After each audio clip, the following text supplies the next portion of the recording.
if you're doing a trust, okay, and in favor of your godson, for example, or your goddaughter, you must be perfectly okay with the fact that this is his or her property.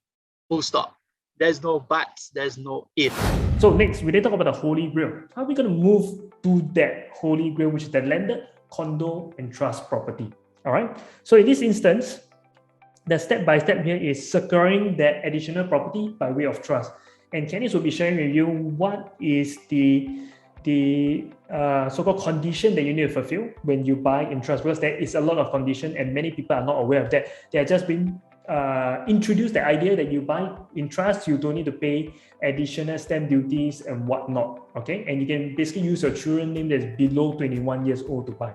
But what they do not know, it comes with a string of conditions, okay? So this is the condition, and I'll let Cannis run through you. The principle is that how you save stamp duty, okay, is that in Singapore, okay, IRAS feels that who holds the beneficial interest, okay, in the property as the primary determinant, okay?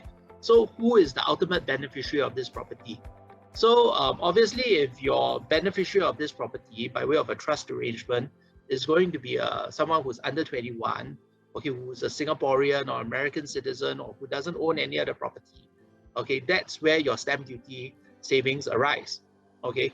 And to a great extent, most of the trust deeds that we do up for you, you will still retain all of the rights as the legal owner in relation to this property.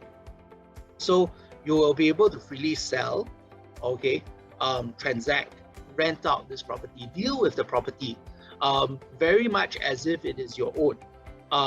So because you are considered the legal owner of the property. Okay, great. So what Cannis just mentioned is that the primary determinant holds the beneficial interest. So basically the one that by in their name, you're buying the children's name, the children has that basically power, all right? We talk about ABSD savings, yes, there is, because you are buying in full cash as well, okay? And you retain the right as the legal owner at the end of this journey altogether, okay? So next, we then talk about how are the implications like. So here is the implication, let's go. Next thing here is, what are the possible implications of buying in trust? Is there anything that consumer need to take note of when toying with this manner of purchase? So probably you can share a bit on the broad view picture. If there's scenario, that'd be great. If there's no scenario, maybe the fundamentals of it. Yeah. Okay, I think the starting point is that it's a full cash purchase. Okay, one of the questions that arise is, hey, what if I use partially CPF? No, it doesn't work. It has to be a full cash purchase, okay, in relation to the purchase by way of trust. That I think is the starting point. Second thing, when can you sell this property? Okay, I'll be the first to admit that there is, because of some of the changes in the Insolvency Act, okay, oh yeah, and maybe before I go there, okay, the trust that is created must be irrevocable.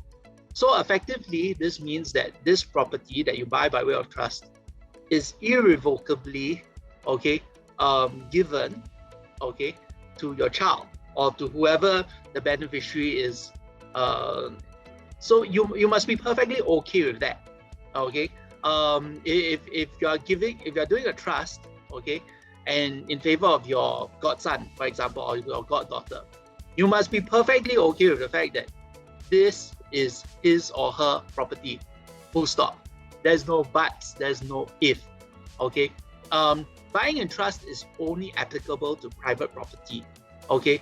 Theoretically, you can do the same for HDB, but it requires their consent, and they're not going to give consent, okay, from our experience on this. So generally, it's restricted to private properties. And then, so when one of the little tangents, okay, one of the little points of contention, the only, I would dare say, gray area right now, okay, when buying by way of trust, okay, is the time frame as to when you can sell it, okay? There's a lot of rumor and hearsay, okay, out there, unfortunately, okay? But a lot of it can be boiled down to this. When can you sell the trust property, okay? And there are basically two schools of thought on this. Okay, and because there's no case law that spells it out, okay, both of these schools of thought are correct. Okay, so one school of thought basically says that 3 years, okay, from when you do up the trust deed, from when you purchase the property, okay, you're free thereafter to go and sell it. That is the more aggressive, okay, school of thought. Okay, so this school of thought is supposed to originate from legal opinion created by lawyers, okay, from senior counsels and all that. Okay, that's the hearsay lah. Okay, and unfortunately some of this is hearsay. Okay, the other school of thought which I ascribe to, unfortunately, okay, basically says that, okay, only after all payments have been made, then your 3 years start. Okay, that is my very conservative school of thought, okay, that I come from. So basically, I guess what is so important here is the liquidity, which is the time you are able to sell. And that's exactly the last point that Cannis has mentioned. So you look at the last blue tab at the bottom, it says suggested 3 years after payments are completed, you may sell. So what is this? What does this mean? And especially so when you're buying properties under construction. But if you're buying resale, it's quite straightforward. On the day you become the legal owner, 3 years later basically is where you can exit, provided that basically the timeline is of the exit makes sense for you as well. Okay, so over here, let me just show you how it looks like if you're buying something under BUC, because the payments are progressively being dispersed.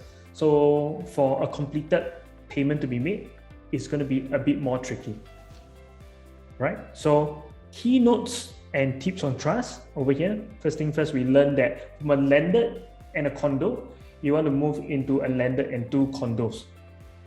And for us to buy that additional condo, we need to basically have full cash to pay, especially so we are buying in trust deed. So usually when you apply full cash purchase, where does the cash come from? So in this instance, we will actually get it from that existing landed that you have, because we're going to remortgage that landed, and that landed itself would actually, if it's whole for a period of time really, it should give you some form of, you know, disparity in pricing from the date that from the outstanding loan that you have right now, comparing to the current market valuation that we're going to execute this trust purchase. Okay, so loan wise, because this is remortgaging, you can actually go up to 75 minus your age again that we learned just now. You're not taking a brand new, buying a brand new property for that loan. We are basically remortgaging, so it's under repricing. So we can take 75 minus your age, and the monthly repayment should be pretty affordable.